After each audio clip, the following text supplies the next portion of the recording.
Shalom Bapak Ibu yang terkasih di dalam nama Tuhan Yesus Kristus. Baik, saya ucapkan selamat Hari Paskah dan selamat Hari Kebangkitan Yesus Kristus. Sebelum kita mendengarkan sabda dan kebenaran firman Tuhan, kita mengangkat sebuah pujian yang mengatakan karya terbesar. Indah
Ya Tuhan dan Allah kami yang kami kenal dalam Putra-Mu Yesus Kristus, Tuhan yang sudah berkorban bagi kami.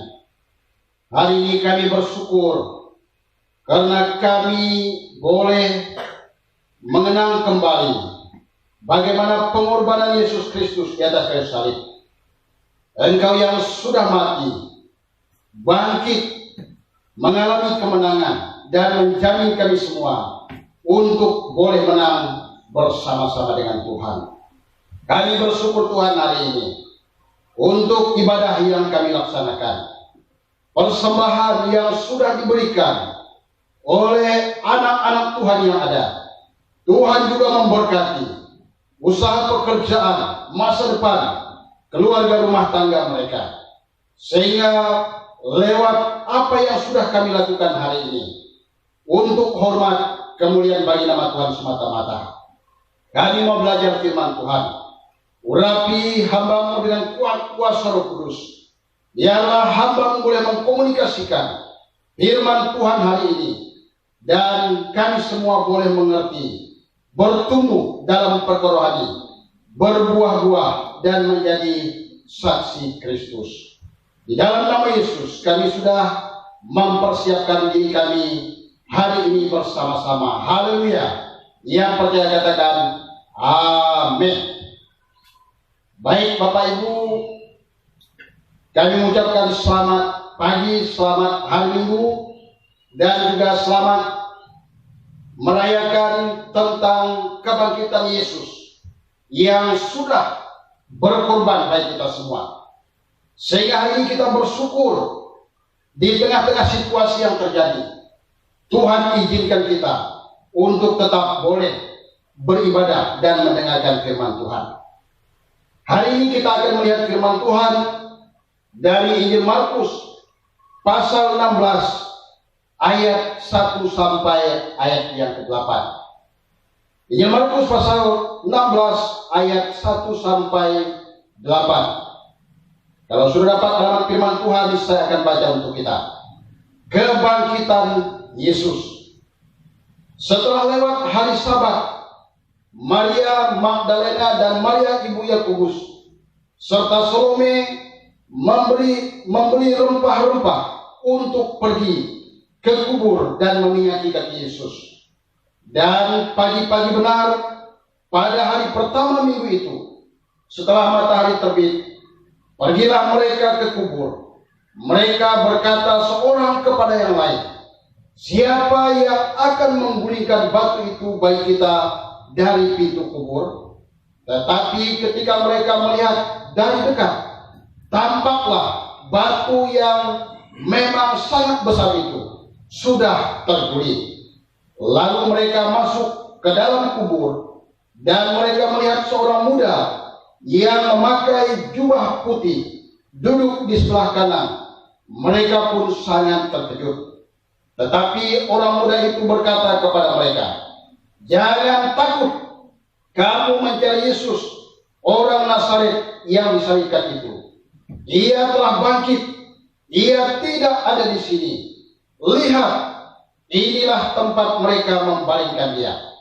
Tetapi sekarang pergilah, katakanlah kepada murid-muridnya dan kepada Petrus, ia mendahului kamu ke Galilea. Di sana kamu akan melihat dia, seperti yang sudah dikatakannya kepadamu.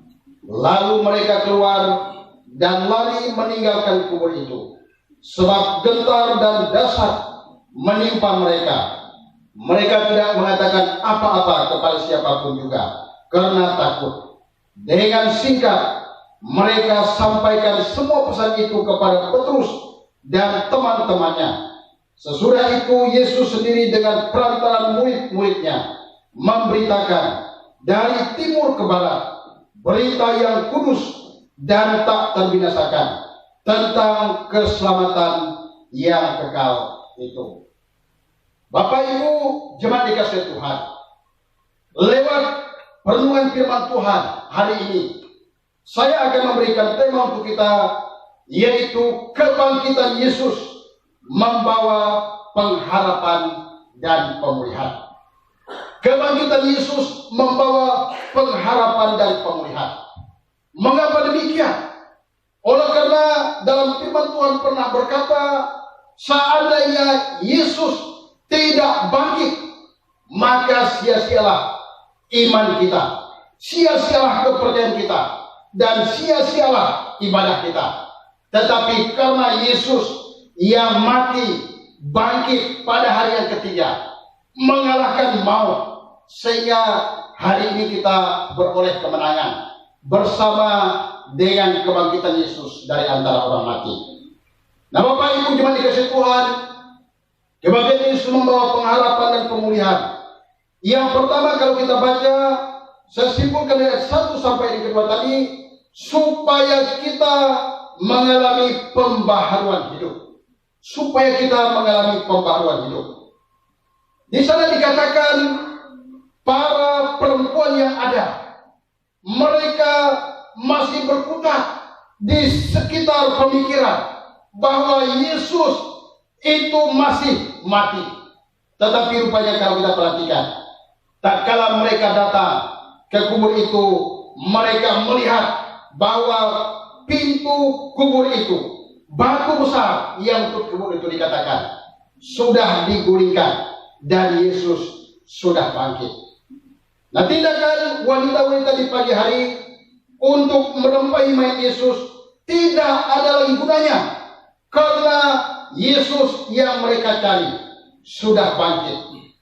Nah, Bapak Ibu jemaat dikasihi Tuhan, pembaharuan hidup yang kita miliki dikatakan dalam 2 Korintus pasal 5 ayat 17. Kita adalah ciptaan yang baru tak kala kita percaya dan mengenalkan Tuhan sebagai Tuhan dan Juru Selamat kita.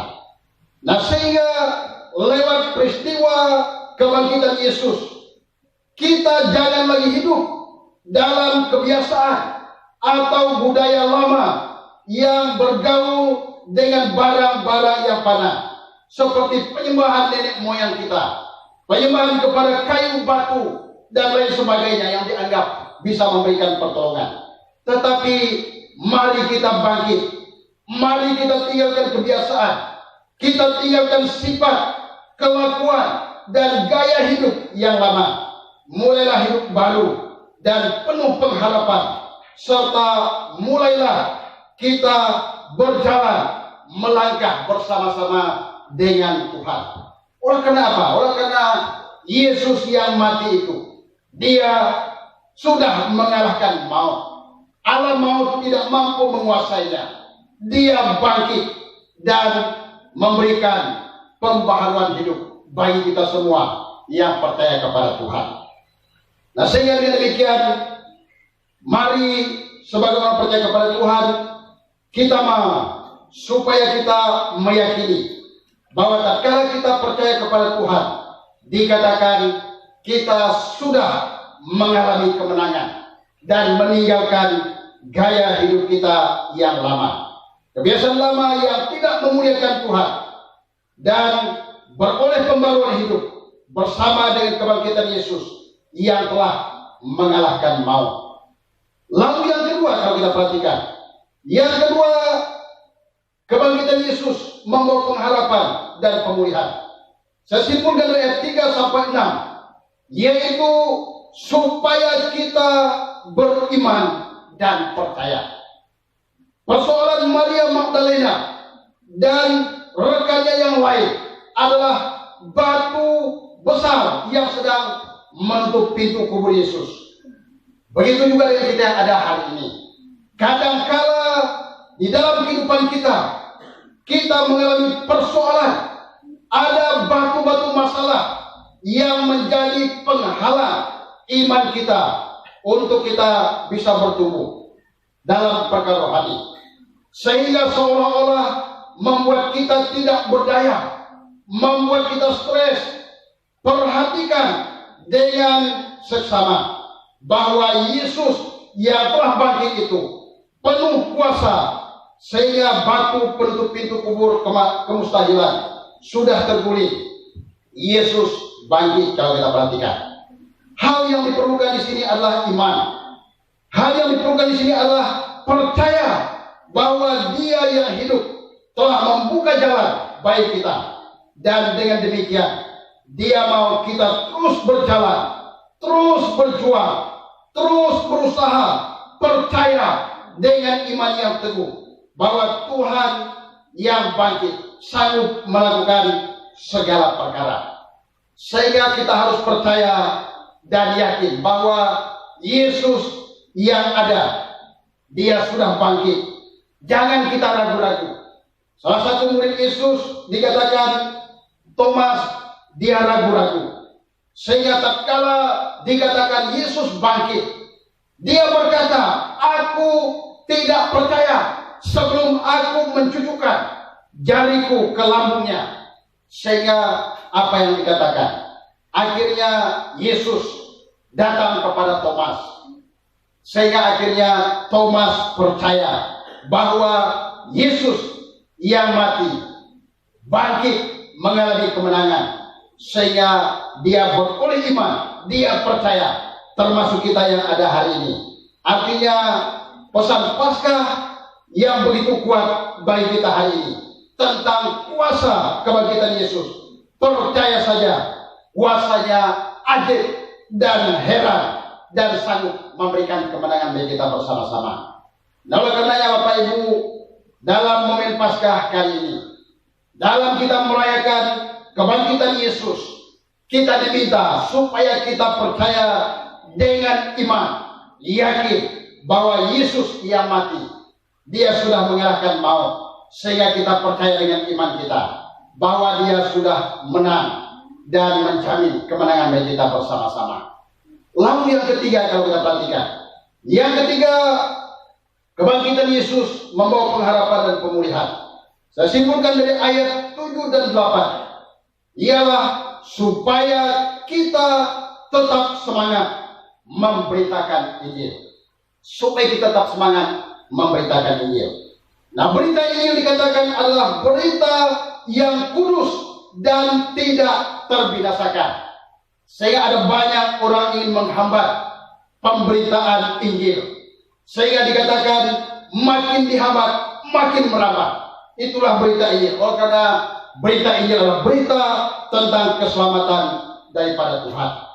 Nah, saat itu kalau kita perhatikan dengan situasi yang terjadi saat ini, setan ingin menghambat.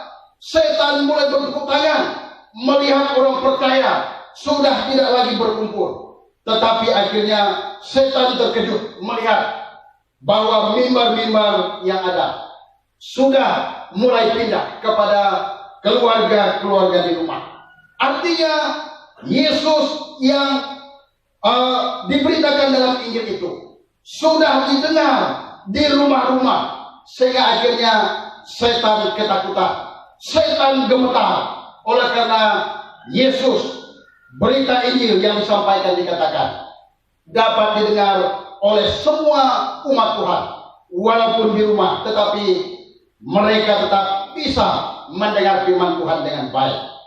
Nah, saat itu kalau kita perhatikan, berita Injil adalah berita pembebasan yang melepaskan manusia dari ikatan-ikatan dosa.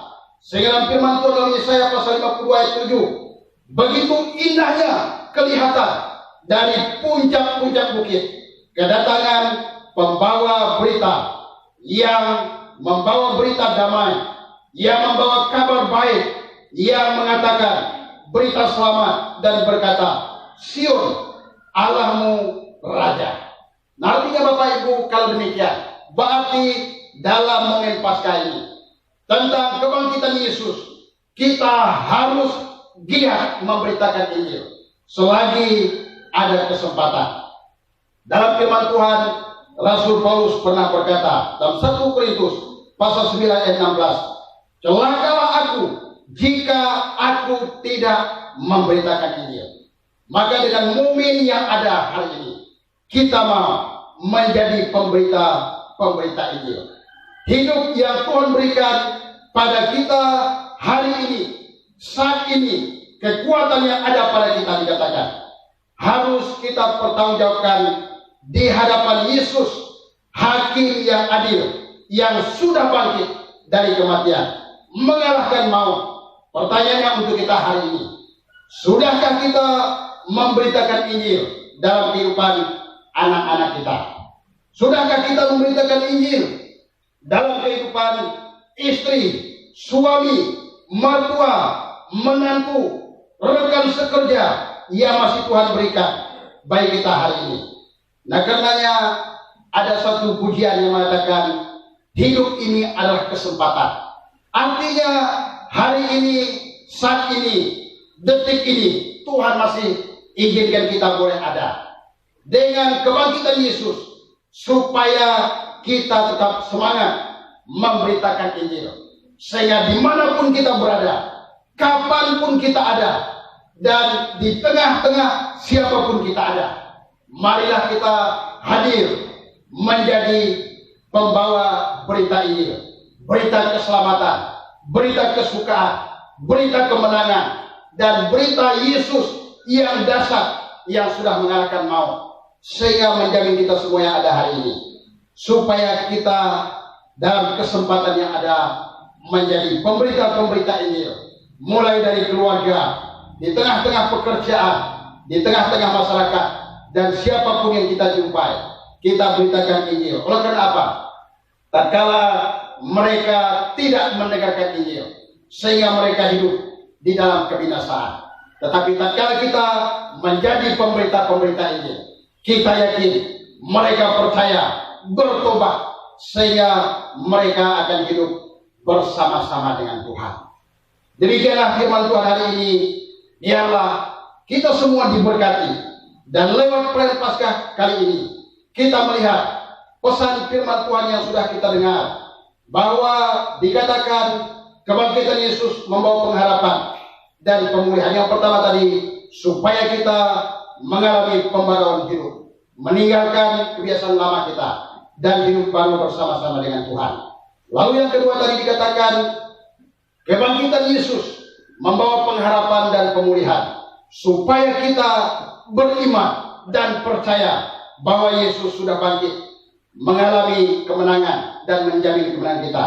Dan yang ketiga, kalau kita perhatikan, supaya kita tetap semangat memberitakan Injil dari saat ini, selagi Tuhan masih percayakan hidup, kekuatan yang ada pada kita, kita mau terus memberitakan Injil sampai Yesus datang kali yang kedua dalam dunia ini, sehingga kita semua didapati menjadi orang Kristen yang tetap setia membawa berita Injil di tengah-tengah dunia ini.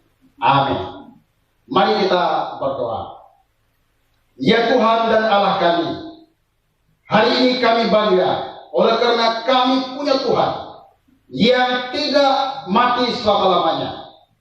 Engkau yang sudah bangkit mengalahkan maut, sehingga dengan demikian menjamin hidup kami yang percaya kepada Tuhan hari ini, bahwa kami mengalami kemenangan bersama dengan kebangkitan Yesus dari antara orang mati. Karenanya dengan momen kebangkitan Yesus, biarlah kami semua memiliki iman, percaya bahwa apa yang Tuhan kerjakan itu cukup untuk keselamatan jiwa kami. Dan dengan kesempatan yang ada, kami Tuhan izinkan untuk memberitakan Injil di tengah-tengah dunia yang penuh dengan kegelapannya Tuhan. Terpujilah nama Tuhan, memberkati kami semua. Dan jemaat Tuhan dikasih Tuhan, hari ini kita sudah mendengarkan firman Tuhan. Oleh sebab itu kita mau biarlah Tuhan memberkati kita. Bapa di surga, tatkala kami mendengar firman-Mu, Tuhan memberkati setiap kami yang ada hari ini. Dimanapun kami berada, biarlah berkat firman Tuhan menghantar kami untuk bertumbuh dan semakin dewasa di dalam pengiringan kami kepada Tuhan. Sehingga di tengah situasi yang ada, kami tidak takut, kami tidak gentar, kami tidak putus asa, tetapi kami memiliki pengharapan bahwa kami menang bersama-sama dengan Tuhan. Di dalam nama Yesus kami mengucap syukur untuk firman-Mu hari ini. Haleluya. Amin. Baik, terima kasih atas firman yang telah disampaikan oleh hambanya. Sebelum kita mengakhiri acara ibadah kita pada pagi hari ini, saya masih mengundang sidang jemaat semua untuk mengangkat sebuah pujian yang mengatakan dengan sayapmu.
Tuhan yang baik buat kami bersama-sama hari ini.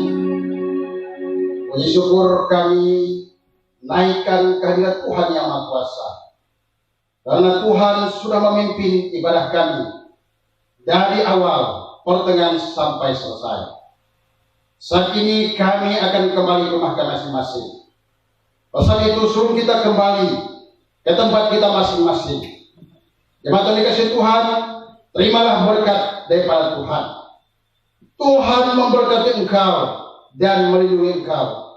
Tuhan menyinari engkau dengan wajahnya dan memberi engkau kasih karunia. Tuhan menghadapkan wajahnya kepadamu dan memberi engkau damai sejahtera, sehingga kita terlindung dari segala mara bahaya, kecelakaan, ancaman virus, penyakit sampah yang ingin mengganggu kehidupan kita.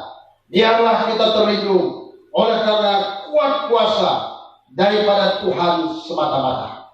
Ulanglah jemaat Tuhan, biarlah sepanjang minggu ini kita boleh dipimpin Tuhan untuk melaksanakan aktivitas kita masing-masing. Terima kasih Tuhan Yesus. Ini doa kami dan kami menutup rangkaian ibadah kami hari ini di dalam nama Allah Bapa, Putra dan Roh Kudus. Kami sudah berdoa mengucap syukur. Haleluya. Haleluya. Kita katakan Bapa terima kasih, Bapa terima kasih.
Saat dulu kita selesai, ibadah kita selesai.